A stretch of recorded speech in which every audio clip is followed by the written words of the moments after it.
Students, जो आपको assignment first दी गई थी न्यूक्लियाई चैप्टर के ऊपर, तो उसको हम सॉल्व कर लेते हैं। A certain mass of hydrogen is changed to helium by the process of fusion.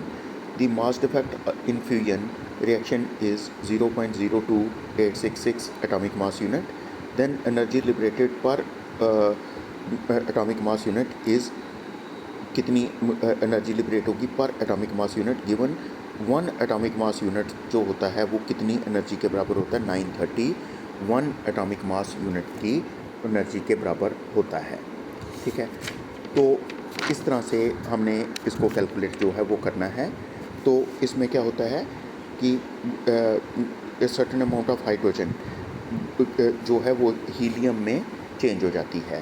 तो हम इसमें ये कर सकते हैं इसके सॉल्यूशन में कि 1H2 plus 1H2 that combines to form the 2He4। तो हाइड्रोजन कंबाइन होकर हीलियम बना रही है। तो इसमें जो मास डिफेक्ट आ रहा है, मास डिफेक्ट जो आ जाएगा that is equal to 0.02866 atomic mass unit. ठीक है, तो एनर्जी कितनी बन जाएगी?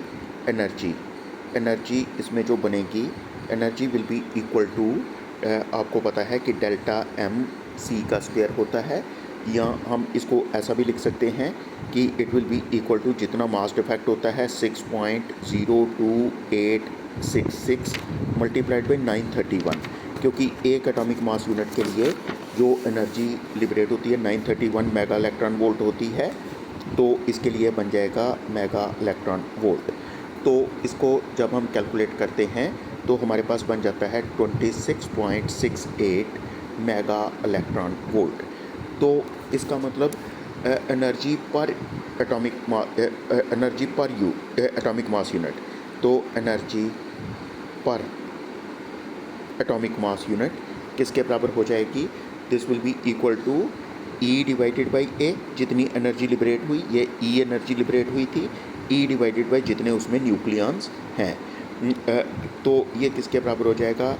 26 into 0.68 divided by 4, and that will be equal to 6.678 mega electron volt. तो ये हमारे पास एनर्जी पर एटॉमिक मास यूनिट हो जाएगी। तो उसके बाद एक क्वेश्चन, जो क्वेश्चन सेकंड है वो हम सॉल्व कर लेंगे। क्वेश्चन सेकंड जो है, a nucleus of uranium decays at rest into nuclei of thorium and helium. तो देन जो हमारे पास यूरेनियम का न्यूक्लियस है वो डिके हो जाता है तो बनाता है थोरियम और हीलियम। तो हमने बताना है इनमें से कौन सी बात सही है। Helium nucleus has more momentum than the thorium nucleus, the helium nucleus has less kinetic energy than the thorium nucleus, the helium has more kinetic energy. तो हमें इसकी काइनेटिक एनर्जी को हम कैलकुलेट करके देख लेते हैं। Since no external force is acting on uranium, ठीक है, तो हम इसको सॉल्व कर सकते हैं। तो हम लिख सकते हैं सिंस नो external force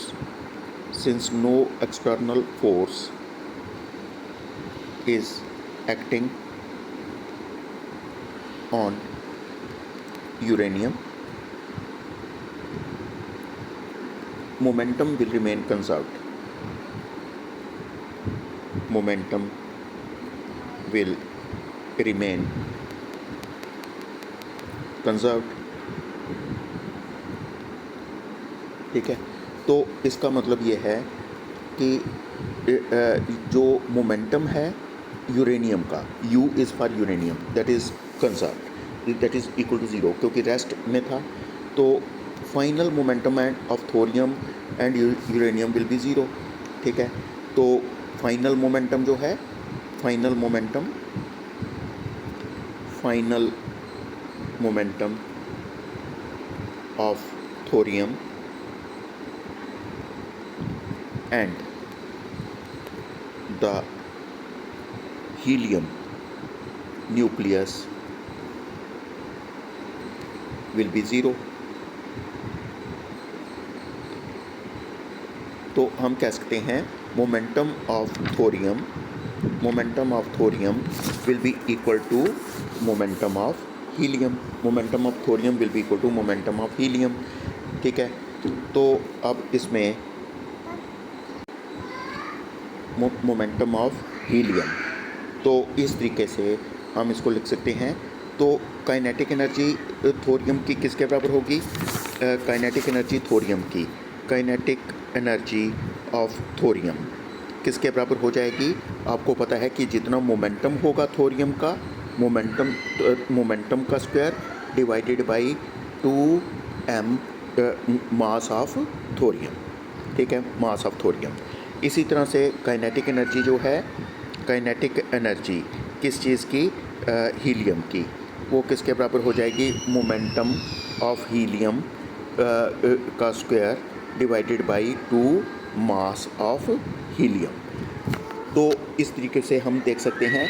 अगर हम इसकी रेशो देखेंगे, अगर हम इसकी रेशो देख लें तो रेशो में आ जाएगा kinetic energy of thorium divided by kinetic energy of helium will be equal to, इसको जब हम कैलकुलेट करेंगे, इसको डिवाइड करेंगे तो बन जाएगा मास of helium divided by mass of thorium. तो इसमें मास जो होता है, हमें जैसे पता है, since mass of helium is very small as compare to mass of thorium. ठीक है, तो इसलिए kinetic energy of helium will be greater than kinetic energy of thorium. तो इसका मतलब काइनेटिक एनर्जी हीलियम की ज़्यादा होगी। The helium nucleus has more kinetic energy than thorium nucleus. तो इसका मतलब थर्ड ऑप्शन जो है हमारा करेक्ट हो जाएगा। तो थर्ड ऑप्शन इसमें करेक्ट ऑप्शन जो है वो बन जाता है।